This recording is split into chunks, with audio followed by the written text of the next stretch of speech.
മുഖ്യമന്ത്രി വി.ഡി. സതീശനെതിരായ പുനർജനി പദ്ധതി കേസിൽ അട്ടിമറി.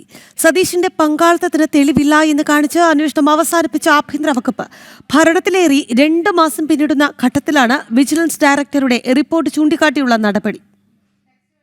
ഇടത് സർക്കാർ CBI അന്വേഷണത്തിന് വിടാനിരുന്ന പുനർജനി പദ്ധതി കേസിന്റെ ഫയലിലാണ് വൺ ട്വിസ്റ്റ്.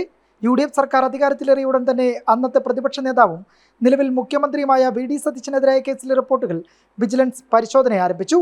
പിന്നാലെയാണ് ആഭ്യന്തര വകുപ്പിന്റെ ഭാഗത്തു നിന്നുണ്ടായ പുതിയ നീക്കം. പുനർജനി പദ്ധതിയുടെ പണം വി.ഡി. സതീശന്റെ അക്കൗണ്ടിലേക്ക് വന്നിട്ടില്ലെന്നാണ് വിജിലൻസ് റിപ്പോർട്ടിലെ ഉള്ളടക്കം. UK ആസ്ഥാനമായ മിഡ്ലാൻഡ് ഇന്റർനാഷണൽ എഡ് ട്രസ്റ്റ് എന്ന സംഘടനയാണ് വിവിധ വ്യക്തികളിൽ നിന്ന് വിദേശത്തു നിന്നുമായി പണം സമാഹരിച്ചത്.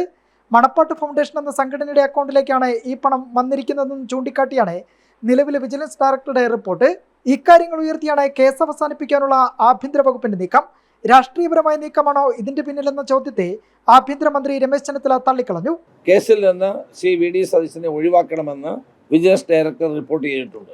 ഈ റിപ്പോർട്ടിന്റെ അടിസ്ഥാനത്തിൽ മുഖ്യമന്ത്രി വി.ഡി. സതീശനെതിരെ പുനർജനിയുമായി ബന്ധപ്പെട്ട് കഴിഞ്ഞ സർക്കാർ എടുത്ത കേസ് അവസാനിപ്പിക്കാൻ ആഭ്യന്തര വിജിലൻസ് വകുപ്പ് തീരുമാനിച്ചിരിക്കുകയാണ്. ഭരണം മാറിയതിന്റെ അടിസ്ഥാനത്തിൽ മുഖ്യമന്ത്രിക്ക് ക്ലീൻ ചിറ്റ് നൽകിയല്ല, അടിസ്ഥാനരഹിതമായ കാര്യമാണ് അന്ന് അതിൽ ഉന്നയിച്ചത്. 2018 പ്രളയത്തിന് ശേഷം പറവൂർ മണ്ഡലത്തിലെ പ്രളയബാധിതർക്ക് വീടുകൾ നിർമ്മിച്ച് നൽകുന്നതിനായി നടപ്പിലാക്കിയ സന്നദ്ധ പദ്ധതിയാണ് പുനർജനി. പദ്ധതിക്കായി കേന്ദ്ര സർക്കാരിന്റെയോ കേന്ദ്ര ആഭ്യന്തര മന്ത്രാലയത്തിന്റെയോ മുൻകൂർ അനുമതിയില്ലാതെ വിദേശ രാജ്യങ്ങളിൽ പോയി സതീശൻ അനധികൃതമായ പണപ്പിരിവ് നടത്തിയെന്നാണ് കേസിനാസ്പദമായ പരാതി. ജനം, തിരുവനന്തപുരം. PM ശ്രീ പദ്ധതിയിൽ സർക്കാർ മുന്നോട്ട് തന്നെയാണ്. UDF convener Adoor Prakash MP ഇപ്പോൾ മാധ്യമങ്ങളെ കാണുന്നു. തത്സമയം കിട്ടാനുള്ള ഫണ്ടുകൾ അതാത് മേഖലകളിൽ നിന്ന് ഏറ്റുവാങ്ങുവാൻ വേണ്ട നടപടികൾ സ്വീകരിച്ചിട്ടുള്ള ഒരു വ്യക്തി കൂടിയാണ്. അപ്പോൾ കേന്ദ്ര ഗവൺമെൻറ്റിൽ നിന്ന് കിട്ടാനുള്ള ഫണ്ട് ആരുടെ ഔദാര്യമല്ല, അത് സംസ്ഥാനത്തിൻ്റെ അവകാശമാണ് എന്നുള്ള നിലയിൽ തന്നെ അക്കാര്യങ്ങൾ മുമ്പോട്ട് പോകും.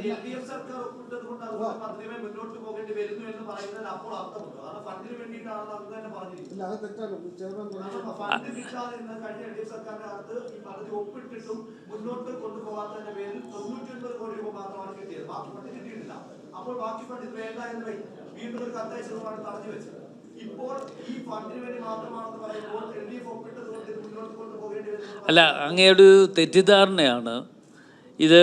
അതുകൊണ്ട് അവിടെ തടഞ്ഞു വെച്ചു എന്നോ അല്ലെങ്കിൽ അത് വേണ്ട എന്ന് പറഞ്ഞു എന്നും പറയുന്ന ഒരു തെറ്റിദ്ധാരണയാണ്. ആ ഒരു തെറ്റിദ്ധാരണ മാറ്റുന്നതാണ് നല്ലത്.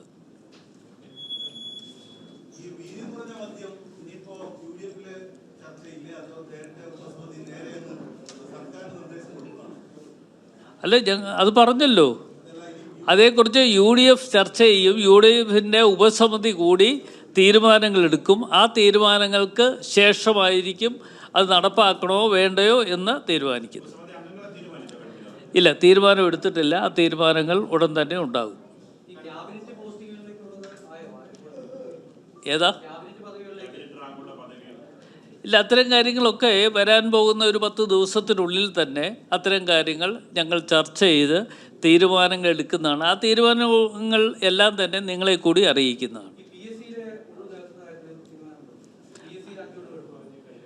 അല്ല, ഏതായാലും ഒഴിവുകൾ ഉള്ള സ്ഥാനം ഏതൊക്കെയെന്ന് പരിശോധന നടത്തിയതിന് ശേഷം അതിനു വേണ്ട നടപടികൾ സ്വീകരിക്കുന്നതാണ്.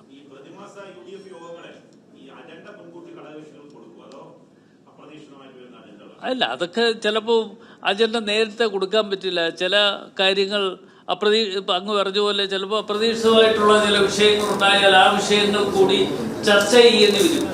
ആ ചർച്ച ചെയ്യേണ്ടതിന് നേരത്തെ കാലം കൂട്ടി ഇന്നതാണ് എന്ന് പറയാൻ പറ്റില്ല. എത്രയും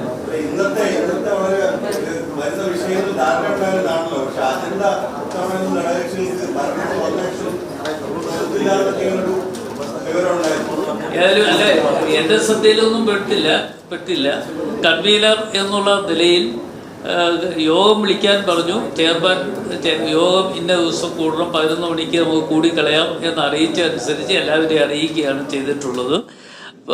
ഘടകകക്ഷികളിൽ നിന്ന് ആരും തന്നെ അങ്ങനെ ഒരു പരാതി രൂപത്തിൽ എന്നോടൊന്നും പറഞ്ഞിട്ടില്ല. എന്തായാലും അതിൽ ഞാൻ തീരുമാനം പ്രഖ്യാപിച്ച് പറയല്ലേ. പ്രതിമാസ യോഗം ഞങ്ങൾ കൂടിയിരിക്കും. ഓണത്തിന് ശേഷം ഒരു ദിവസം നീണ്ടു നിൽക്കുന്ന ചർച്ചകൾ നടത്തിയിരിക്കും.